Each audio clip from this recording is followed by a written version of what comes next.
अस्सलाम वालेकुम बच्चों, उम्मीद है सब लोग खैरियत से होंगे। आज हम ये चैप्टर शुरू करने जा रहे हैं। आज इसको हम डिटेल में पढ़ने वाले हैं, एग्जाम के हिसाब से तैयारी करने वाले हैं। चाहे आप ये कभी भी देख रहे हो साल में, चाहे पेपर में आपके पास 10 महीने बचे हुए या फिर 10 दिन बचे हुए हैं, हम आपको ऐसे तैयारी कराने वाले हैं कि आपके है ना फेडरल बोर्ड में 90% से ज्यादा मार्क्स आए। हम आपको इंपॉर्टेंट चीजें एग्जाम्स में क्या क्या एग्जामिनर को चाहिए होता है, ये हमारा पहला लेक्चर नहीं है। तो अगर आपको कुछ चीज समझ ना आए, कंफ्यूजन हो, तो वो इसलिए क्योंकि आपने पहला लेक्चर नहीं देखा हुआ। तो भाई पहला वाला लेक्चर देख लो और ऑर्डर में चलो, बगैर शुरू के कॉन्सेप्ट्स को पढ़े हुए ये आपको कंफ्यूजन, ये पहला लेक्चर नहीं है। अगर आपको पहला लेक्चर देखना है और बाकी सारे चैप्टर्स के भी और इन सारे सब्जेक्ट्स के भी, तो भाई आप जाओ हमारे कमेंट सेक्शन में, यहाँ पे डाली हुई है 4 लिंक।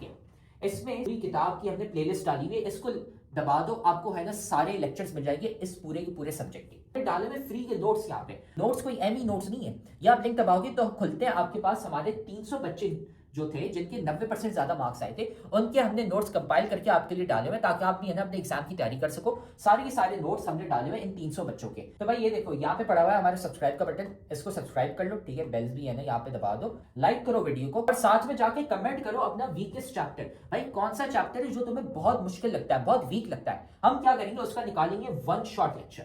वन शॉट लेक्चर एक लंबा सा पूरे चैप्टर का लेक्चर होगा, उसमें हम आपको एग्जाम ओरिएंटेड तैयारी कराने वाले हैं ताकि आपके है ना पेपर में 90% मार्क्स आ सके। तो जाके कमेंट करो कौन सा चैप्टर आपको बहुत मुश्किल लगता है। फिर ये याद रखना कि भाई हमारे लेक्चर्स, हमारे नोट्स, सारे गेस्ट पेपर्स काम के होते हैं। ये 300 बच्चे हैं जिनके ना 90% ज्यादा मार्क्स आए थे। तो सारा मटेरियल कमेंट सेक्शन में सबसे पहला कमेंट है, वहां पे पड़ा हुआ है। और अगर आप भी उन बच्चों की तरह 90% ज्यादा मार्क्स लाना चाहते हैं तो आप भी ना हमारी बैच ज्वाइन कर सकते हैं, जिसमें हम आपको A to Z सारी तैयारी कराते हैं सारे सब्जेक्ट्स की, है ना। हमारी स्पेशल बैच नंबर 1 है, तो हमें इस व्हाट्सएप नंबर पर मैसेज कर लो। ये सारी चीजें हम आपको देते हैं और एग्जाम के हिसाब से तैयारी कराते हैं। अगर आप भी है ना 90% ज्यादा मार्क्स लाना चाहते हैं, अपने माँ बाप का नाम रोशन करना चाहते हैं। तो अब हम ये लेक्चर शुरू करते हैं। इस टॉपिक को आज डिटेल में हम पढ़ने वाले हैं। समझ आ गया होगा। हेलो स्टूडेंट्स, कैसे हैं आप सभी लोग। आज के लेक्चर के अंदर हम पढ़ेंगे रदरफोर्ड के एक्सपेरिमेंट को। तो मेरा नाम है करतार कुमार और आप ये अपना वीडियो लेक्चर देख रहे हैं अपने प्यारे से चैनल फीडरल का मंजन पर। तो रदरफोर्ड भैया ने एक एक्सपेरिमेंट किया वीआईपी वाला, उसको समझाता हूँ कि उसने किया क्या, भाई सेटअप कैसे बनाया। रदरफोर्ड भैया ने काम किया एक गोल्ड की फाइल ली। आपने अपने घर के अंदर एल्यूमिनियम की फाइल ली होगी, बहुत पतली होती है। रदरफोर्ड भैया ने 0.404 सेंटीमीटर थिक गोल्ड फाइल ली। इसको याद करने का छोटा तरीका ये बताओ, कितने जीरो लगाने, बच्चा भूल जाता है। जितनी वैल्यू है उतने जीरो लगा दो पॉइंट के बाद। 0.404 सेंटीमीटर थिक। सो इतनी थिक लेयर ली, बहुत बारीक सी लेयर है। उसने डिज़ाइन मारी इधर यहाँ पर एक ऐसी। सो इसने ये ली। अब इसने किया क्या, एक बॉक्स लिया, एक लीड का बॉक्स लिया, लेड का। उसके अंदर एक एलिमेंट रख दिया पोलोनियम। अब ये जो पोलोनियम है एक ऐसा एलिमेंट है जो कि पॉजिटिव चार्जेस को क्या करता है, निकालता है, रिलीज करता है, बम्बार्डमेंट करता है। जिसकी वो चार्जेस क्या होते हैं, डबल पॉजिटिव चार्ज वाले होते हैं, He2+। ठीक है, ये क्या होता है, ये हीलियम के न्यूक्लियस को फेंकता है, जिसको कहते हैं हम अल्फा पार्टिकल। अल्फा पार्टिकल क्या होता है, हीलियम का न्यूक्लियस होता है, हीलियम का न्यूक्लियस होता है, ठीक है, और उसके ऊपर 2 पॉजिटिव चार्ज होती है। अब ये पोलोनियम ये निकालता रहता है, देता रहता है। और इस लीड बॉक्स के अंदर हमने एक छोटा सा छेद किया होता है जहाँ से ये चीज़ निकल रही होती है। यहाँ से ये गोल्ड की फाइल है, ये बहुत तेज़ी से पार्टिकल निकलता है। हमने क्या किया भाई, अगर आप किसी भी थैली में से ना एक थैली ले लो और ज़ोर से स्पीड से क्या मारो, एक निडल फेंको। निडल क्या करेगी, छेद करके बाहर निकल जाएगी। यही काम हमारे पास अल्फा पार्टिकल करेगा। हमने क्या किया, एक चारों तरफ एक स्क्रीन लगा दी। यहाँ पे एक हमने चारों तरफ एक स्क्रीन लगा ली, फोटो सेंसिटिव स्क्रीन है ये। कौन सी स्क्रीन है, फोटो सेंसिटिव। ये क्या करेगी, कोई भी चीज़ आके इसके साथ टकराएगी ना, क्या है, उसके ऊपर धब्बे पड़ जाएंगे, डॉट डॉट डॉट। कोई पार्टिकल आके टकराया, आपने इसके ऊपर एक ब्लोर मार दिया तो क्या करेगा, ये पार्टिकल का निशान आ जाएगा। एक्सरे टाइप की फिल्म है, ठीक है, ये समझिए आप, फोटो सेंसिटिव फिल्म है। जब यहाँ से एक अल्फा पार्टिकल निकलेगा, ये क्या होगा, इसको चीरते हुए इसमें से बाहर निकल के सामने आके स्क्रीन पे आके इसे छेद कर देगा। हमने भाई बिलियन मिलियंस ऑफ, ठीक है, हमने 2 लाख 3 लाख पार्टिकल निकाले होंगे इसमें से, सीधे पाथ में गया, दूसरा भी यहाँ से निकला और यहाँ पे जाके छेद कर दिया, एक ने यहाँ पे, एक यहाँ पे, यहाँ पे, यहाँ पे, यहाँ पे, यहाँ पे, यहाँ पे करता गया, ठीक है। तो ये इसका सेटअप था। यहाँ पे मैं आपको समझा देता हूँ इसके ऊपर। ये है डिटेक्टिंग स्क्रीन, जिसको मैंने किया था फोटो सेंसिटिव स्क्रीन, ठीक है। ये अल्फा पार्टिकल जो है एमिटर, ये क्या करता है, He2 पॉजिटिव रिलीज़ करता है, एमिट करता है, बोmbardment देता है। ये गोल्ड की फॉइल है, रेक्टेंगुलर, 0.40 देन 4 क्या करेगा सेंटीमीटर थिक है। अब होगा क्या, जब यहाँ से पार्टिकल भाई जाएंगे, हमने नोटिस किया कि जहाँ पे भी पार्टिकल आके टकराएगा वहाँ पे जो है स्क्रीन वो धब्बे आ जाएंगे। तो हमने 15 मिनट के बाद देखा, ये लगा दिया, लाखों 5 लाख 6 लाख पार्टिकल निकल गए। हमने देखा मैक्सिमम जो धब्बे आ रहे हैं ना, मैक्सिमम धब्बे वो आ रहे हैं यहाँ पर, कुछ धब्बे यहाँ पर आ रहे हैं, कुछ धब्बे यहाँ पर आ रहे हैं, कुछ धब्बे यहाँ पर आ रहे हैं, कुछ धब्बे यहाँ पर आ रहे हैं, कुछ धब्बे यहाँ पर आ रहे हैं, कुछ धब्बे यहाँ पर आ रहे हैं, ठीक है। और बहुत ही कम जो चीज़ है, ये अगर हम ऐसे राउंड मार दें इसको यहाँ तक, बहुत ही कम जो पार्टिकल है वो वापसी यहीं पर ही बाउंस बैक हो रहा है, वापसी यहीं पर ही आ रहा है, इस होल की तरफ वापसी यहीं पर ही आ रहा है, मतलब बाउंस बैक हो के आ रहा है।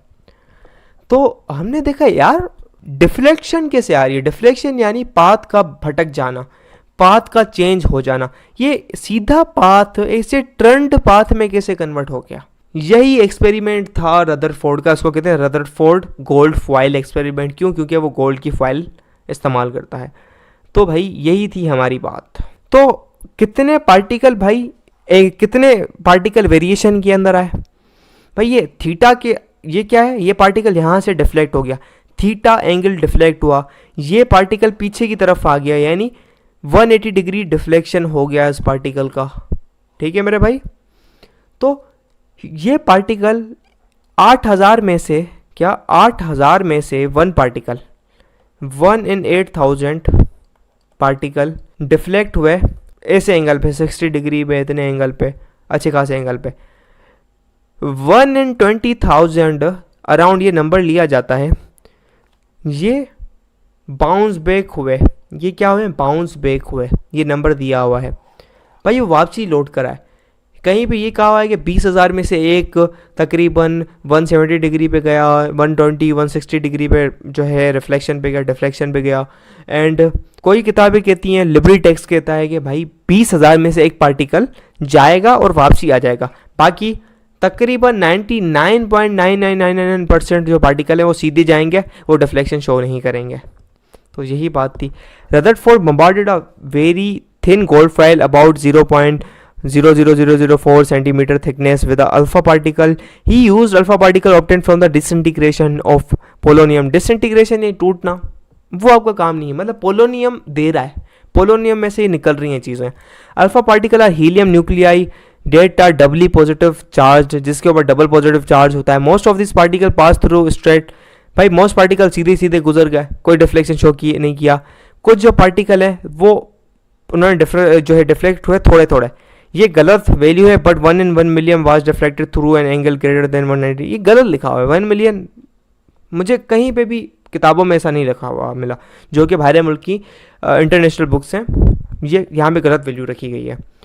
This is a mistake and hope so जो नेक्स्ट बुक्स आएंगी अगले साल जो करेक्शन होंगी वहाँ पर सेट हो जाएगी ये चीज़। Greater than 90 degree from the straight paths, Rutherford performed a series of experiments using thin foils of other elements.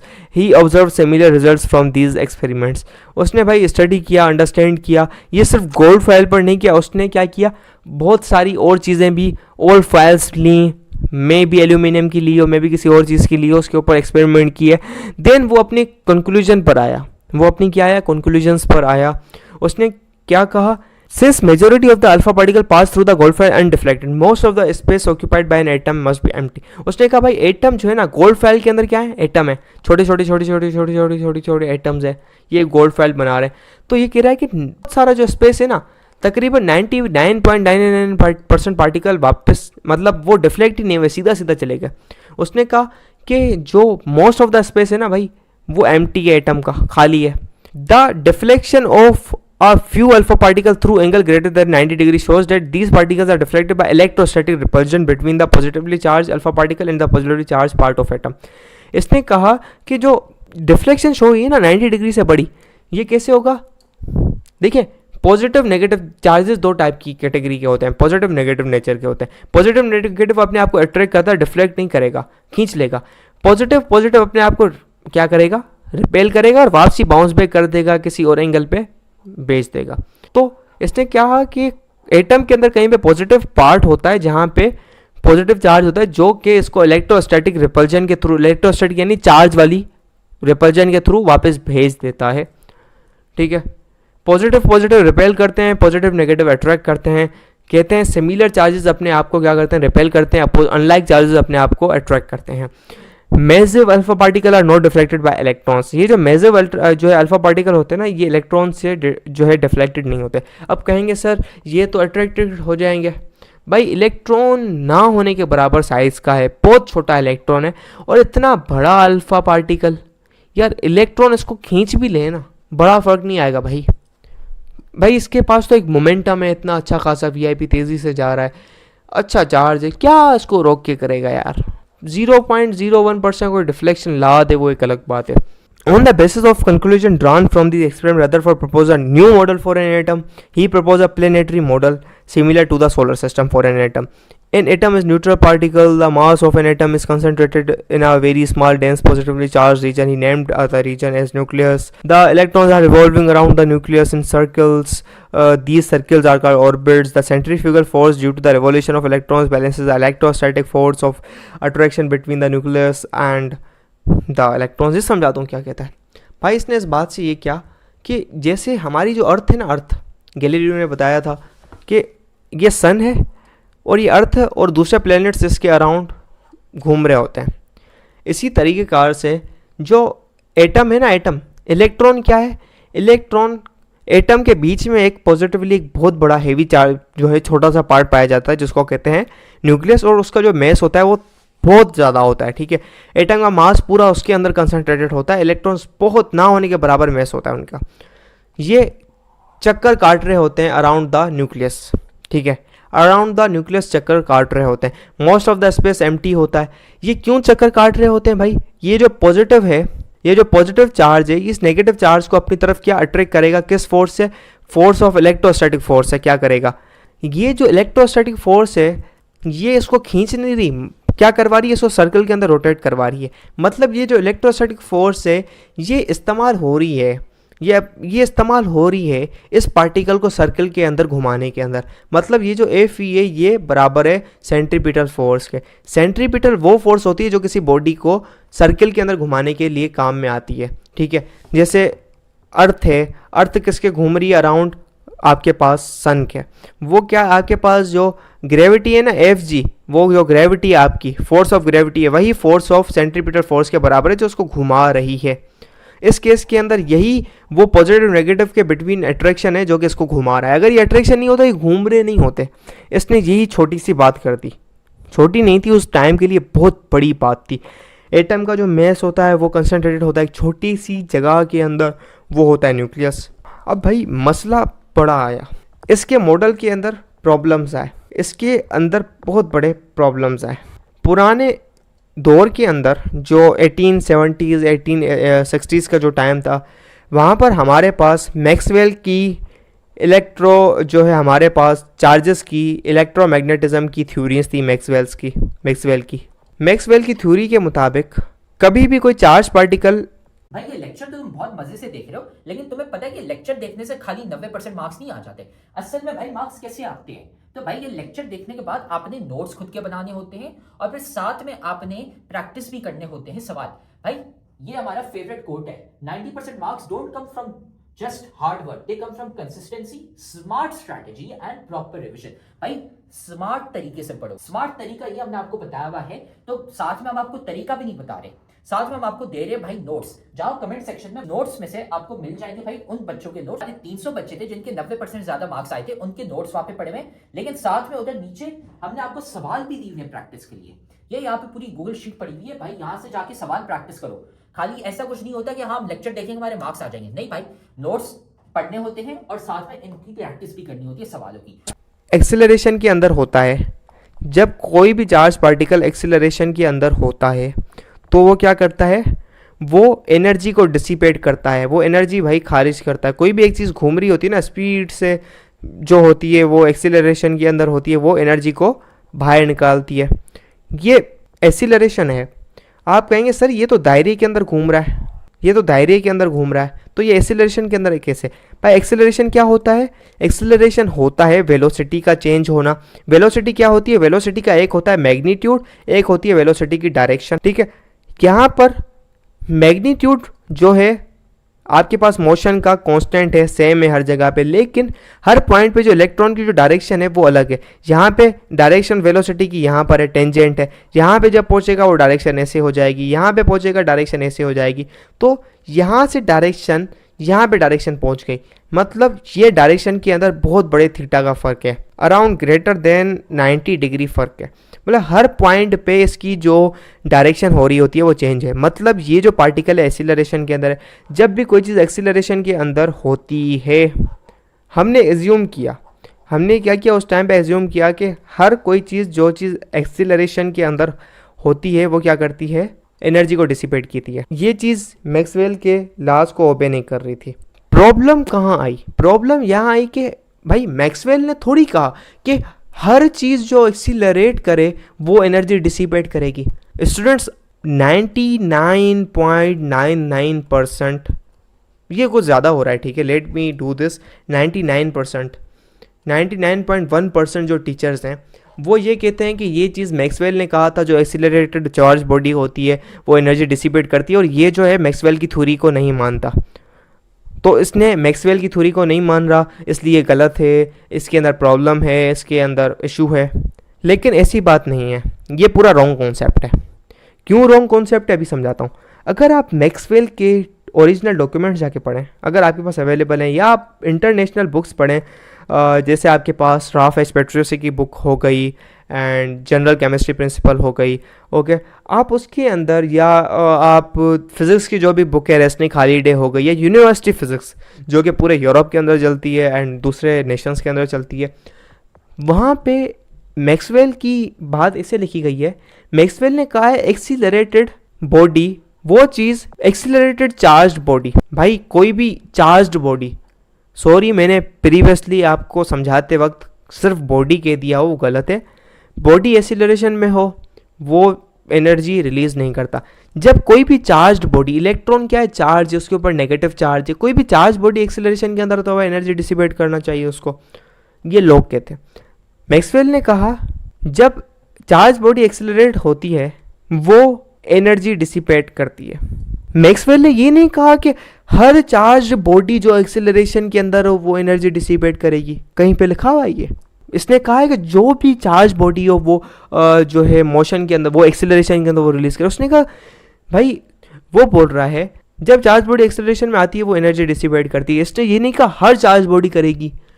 उसने ये भी नहीं कहा कि भाई, उसने ये नहीं बताया कि कितनी एक्सेलरेशन ज़रूरी है कि एनर्जी डिसिपेट हो। भाई कोई कह दे इस ये बॉडी 0.00000001 मीटर पर सेकेंड स्क्वायर की जो है एक्सीलरेशन के अंदर है, मीटर नहीं, मीटर भी नहीं लगा लो भाई, इधर लगा लो, सिंपल एक मारो, 1 × 10 की पावर -28 नैनोमीटर पर सेकेंड स्क्वायर की एक्सीलरेशन के अंदर है, ये एनर्जी डिसिपेट करेगा। इतनी छोटी भाई बॉडी हिल भी नहीं रही होगी, वाइब्रेट तक नहीं मार रही होगी, इतनी कम तो है। तो ये भी अगर देखा जाए टेक्निकली एक्सेलरेशन के अंदर, तो मैक्सवेल ने ये डिटेल्स नहीं दी। मैक्सवेल ने एक जनरल बात कर दी, भाई एक्सेलरेशन के अंदर कोई बॉडी होती है ना, चार्ज बॉडी, वो रिलीज करती है एनर्जी को। अब उसने ये नहीं बताया कितनी एक्सेलरेशन के अंदर होनी चाहिए, उस बॉडी का कितना चार्ज होना चाहिए, किस टाइप की एक्सेलरेशन की हो। भाई उसने ये कहा कि, उसने ये बताया कि भाई तमाम टाइप की एक्सेलरेशन के अंदर एनर्जी होती है, मतलब रिलीज होती है। भाई कितने टाइप की एक्सेलरेशन होती है, सेंट्रीपिटल एक्सेलरेशन होती है, भाई आपके पास जो है नॉर्मल वाली लीनियर एक्सेलरेशन होती है, डिफरेंट टाइप्स की एक्सेलरेशन होती है। इसने तो बस एक जनरल बात कही एंड हम इस बात को गलत एज्यूम करके चल रहे हैं। This is a problem. So classical physics suggests that electron being charged particle will emit energy continuously while revolving around the nucleus. Thus the orbit of the revolving electron becomes smaller and smaller. अब देखो भाई energy dissipate भी कर दी ना इसने, अगर हम assume मारें ये करेगा, अगर हम कहें कि ये एनर्जी डिसिपेट करे तो एनर्जी कम होती जाएगी तो उसका जो पाथ है वो कम होता जाएगा एंड इन द एंड आखिरकार ये न्यूक्लियस के अंदर समा जाएगा और एटम रहेगा भी नहीं, एटम होगा भी नहीं। लेकिन आप हमारी ज़िंदगी के अंदर आपने सामने देख रहे हैं, आप लैपटॉप देख रहे हैं, मोबाइल चला रहे हैं, वो तो एग्जिस्ट कर रहा है और इसको होने में 10⁻⁹ सेकेंड से भी कम टाइम लगेगा इस काम को होने के अंदर। एंड आई थिंक सो -11 है शायद से, मुझे कंफर्म नहीं है। तो 10⁻⁹ सेकेंड से भी कम वक्त के अंदर वो एटम ख़त्म हो जाएगा, लेकिन हमारे यहाँ पर है तो ये बात गलत है। ये कैलकुलेशन हमने निकाली थी कितना टाइम लगेगा एटम को ख़त्म होने में अगर वो एनर्जी लूज़ करता है। If revolving electron emits energy continuously it should form a continuous spectrum. जब कोई भी चीज़ एनर्जी क्या करती है, रिलीज़ करती है, श्वाएँ निकालती है, वो एक कंटिन्यूस स्पेक्ट्रम उसको बनाना चाहिए। अब ये कंटिन्यूस स्पेक्ट्रम होता क्या है, उसकी डिटेल क्या होती है, हमारी बुक के अंदर नहीं है। अगर आपको फिज़िक्स के अंदर अभी आपको पता है आपके वेव्स का चैप्टर हो, वहाँ पे आपके पास स्पेक्ट्रम हो, तभी बात की जाएगी। या मैट्रिक के अंदर डेफिनेटली आपके पास स्पेक्ट्रम का पार्ट आएगा एंड उसके अंदर आप स्पेक्ट्रम को अंडरस्टैंड करेंगे डिटेल के अंदर। तो अभी आपका मौजू नहीं है, स्पेक्ट्रम क्या होता है आपको पल्ले नहीं पड़ेगा। सो मैट्रिक में आने दें, इंतज़ार करें, सब्र व तकम्मुल करें, देन आपको ये बात पल्ले पड़ेगी। भाई अगर कोई भी इलेक्ट्रॉन, ये समझ लो कोई भी इलेक्ट्रॉन रिवॉल्व करे एक्सेलरेशन के अंदर और वो एनर्जी कंटिन्यूसली निकाल रहा हो तो एक वो चीज़ फॉर्म करेगा, उसको कहते हैं कंटिन्यूस स्पेक्ट्रम। लेकिन हमें वहाँ पे वो कंटिन्यूस स्पेक्ट्रम नहीं मिल रहा था, वहाँ पे हमें क्या मिल रहा था, लाइन स्पेक्ट्रम मिल रहा था, कंटिन्यूस स्पेक्ट्रम नहीं मिल रहा था। ये क्या भला होती है, किस शैतान का नाम है, इसको आने वाले लेक्चर्स के अंदर अगर हमने मैट्रिक की फ़िज़िक्स पढ़ाई वहाँ पे क्लियर करेंगे। तो स्टूडेंट्स यही था हमारा आज का वीडियो लेक्चर जिसके अंदर हमने रदरफोर्ड एटॉमिक मॉडल पढ़ा, क्या प्रॉब्लम्स थे, क्या डिफेक्ट थे एंड क्या कंक्लूजन्स थी। तो आई होप आप लोगों को कॉन्सेप्ट समझ आ गई। तो उम्मीद है अब आपको है ना ये टॉपिक समझ आ गया। हमने सारे के सारे सब्जेक्ट्स और सारे के सारे चैप्टर्स के हमने नोट्स डाले हुए हैं, लेक्चर्स डाले हुए हैं। इधर कमेंट सेक्शन में चले जाओ, नोट्स पढ़े हुए हैं, लेक्चर्स पढ़े हुए हैं, गेस्ट पेपर भी हम आपको दे रहे हैं और इंपॉर्टेंट चीजें भी बता रहे हैं ताकि आपको है ना एग्जाम की डेट्स भी पता चल जाए और आपका एग्जाम मिस ना हो जाए।